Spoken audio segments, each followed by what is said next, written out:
Ngayong araw ay samahan niyo naman akong ayusin itong laundry area namin. Another day, another makeover na naman nga tayo mga mare.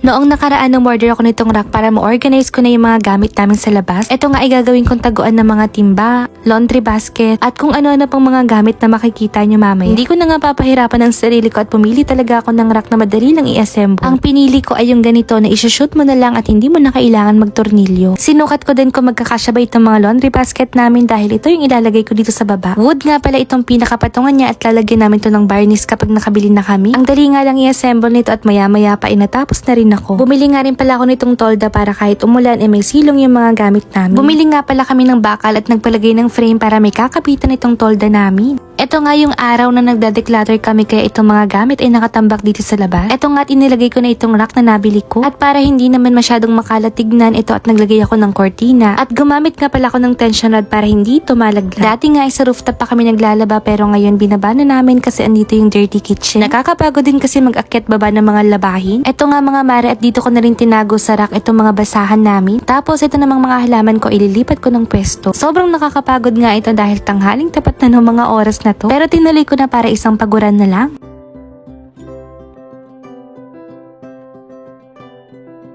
I-fast forward na nga natin mga mare ito at natapos na ako sa pagliligpit. Hapon na nga ito at nawala na rin yung mga kalat. From this nga na sobrang kalat at hindi na madaanan to this. O diba, worth it ang pagod natin? Worth it ang ilang oras na nakabilad tayo sa arawan? Ewan ko timba kung bakit ang haling tapat ko naisipang ayusin ito.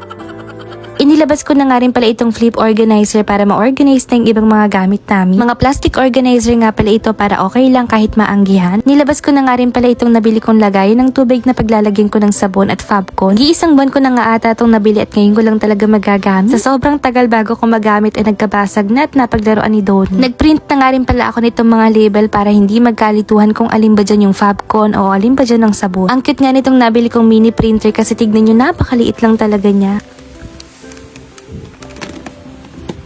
Kung bet nyo nga rin pala nitong rack, ilalagay ko na lang yung link nito sa comment section o kaya naman sa bio ko. Sinigurado ko na nga pala na organize ito para hindi napakalat-kalat itong mga gamit namin. Noong nakaraang buwan ko nga rin pala ito nabili at ngayon ko lang masasabi. Sa pinakataas naman nitong rack, dito ko na nilagay itong mga flip cabinet. Naalala ko inorganize na rin ng daddy itong mga tools namin kaya dito ko na ilalagay. Lagyan nyo na rin ng mga label para hindi kami mahirapan kung may hahanapin man kami. Tapos na nga ako mag-ayos nitong rack kaya naman eto at nagliligpit na ako ng mga kalat. Naglagay na nga rin pala ako ng ilaw para medyo maliwanag naman kapag naglalaba ako ng gabi.